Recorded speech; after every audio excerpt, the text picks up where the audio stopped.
میں ان محققین کی حیثیت آپ کو بتاتا ہوں. ان کی حیثیت آج کل کے جو نام نہاد محققین چل رہے ہیں نا, مذہبی اسکالر جو پراپر وے میں عالم نہیں بنتے, آج کل ایک اور منجن چلنا شروع ہو گیا ہے کہ سنت موقدہ کچھ بھی نہیں ہوتا, یا تو فرض ہے یا نوافل ہیں.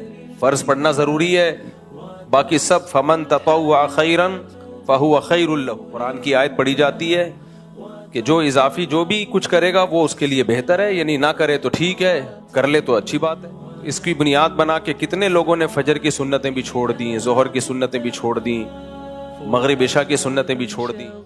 تو یہ نام نہاد جو محققین آج کل آئے ہوئے ہیں نا, ان کی باتوں میں مت آیا کرو. ایک دو حدیثیں پڑھ لیتے ہیں اور ان کو کبھی بھی جواب دلائل سے مت دیا کرو.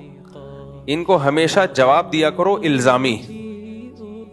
الزامی جواب کا مطلب یہ ہوتا ہے, یہ اصول ہمیشہ کے لیے پلے باندھ لو. باطل کے پاس اتنی طاقت نہیں ہوتی کہ وہ دلیل سے بات کرے. وہ دلیل آپ کو دلیل اس لیے لگ رہی ہوتی ہے کہ آپ کا علم بہت کم ہوتا ہے, تو آپ اس کو دلیل دو گے, وہ پھر دلیل کا جواب دے گا, الجھا دے گا آپ کو.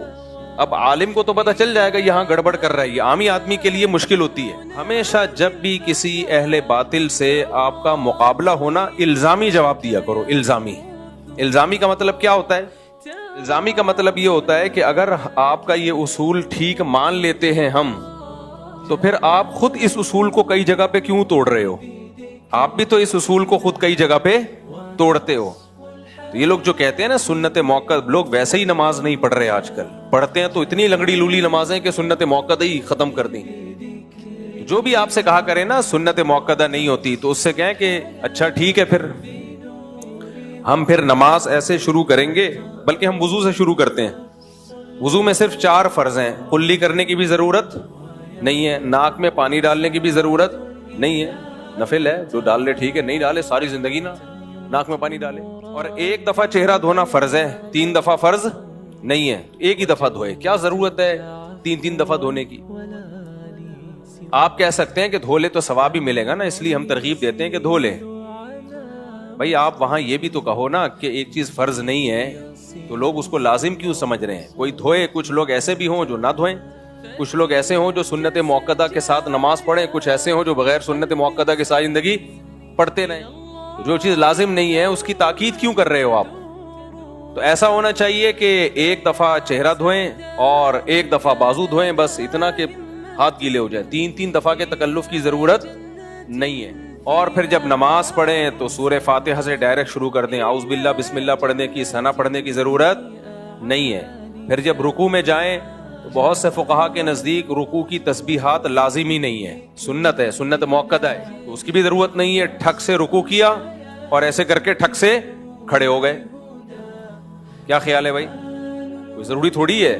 آپ کسی بھی مفتی سے پوچھیں کہ کسی سے رکوع کی تسبیحات اگر رہ جائیں تو کیا نماز ہو جائے گی؟ وہ کہے گا ہاں ہو جائے گی, کیونکہ واجب نہیں ہے. اور اگر کسی کے نزدیک واجب ہے تو 3 دفعہ واجب نہیں ہے, 1 دفعہ واجب ہے.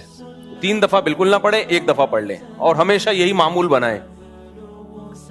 پھر سجدے میں جائیں تو 1 تسبیح پڑھ لیں, اور وہ بھی نہ پڑھیں تو بھی کوئی ضروری نہیں ہے. اس طریقے سے 4 رکعتیں پڑھیں, اور آخری رکعت میں اتحیات کے بعد درود شریف پڑھنا لازم نہیں ہے.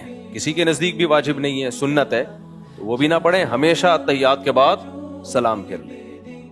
اور ہاتھ باندھنے کی بھی ضرورت نہیں ہے, ویسے ہاتھ کھول کے نماز پڑھ لیں. تو جب شریعت کے ہر حکم میں, یہ تو صرف ایک حکم ہے نا, افطار روزہ جب آپ رکھتے ہیں تو افطار میں جلدی کرنا کیا واجب ہے؟ اگر کوئی جلدی افطار نہیں کرے گا تو کسی سے سنا گنہگار ہوگا. میری طرف توجہ, کوئی گناہ نہیں ہے بھائی.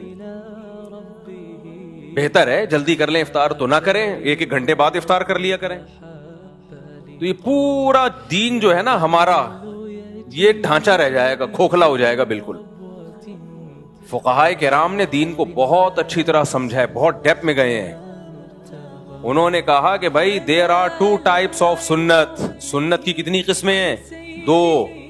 ہم نے جب نبی کی سیرت میں غور کیا تو پتہ چلا کہ کچھ سنتیں ایسی ہوتی ہیں جن کی تاکید نہیں ہے, وہ چھوڑ دیں ساری زندگی, کوئی مسئلہ نہیں ہے. لیکن کچھ سنتیں ایسی ہیں جن کی تاکید ہے, اور تاکید کی وجہ سے ان کو کیا کہا گیا؟ سنت مؤکدہ. وہ کبھی کبھار چھوٹ جائیں تو ٹھیک ہے, بلا وجہ چھوڑنا وہ ٹھیک نہیں ہے. جو چھوڑنے کا معمول بنا لے گا تو غالب گمانے کے وہ گنہگار ہوگا اور اس کو یہ کام کرنے نہیں دیا جائے گا, قابل ملامت ہوگا, برا بلا کہا جائے گا اس کو.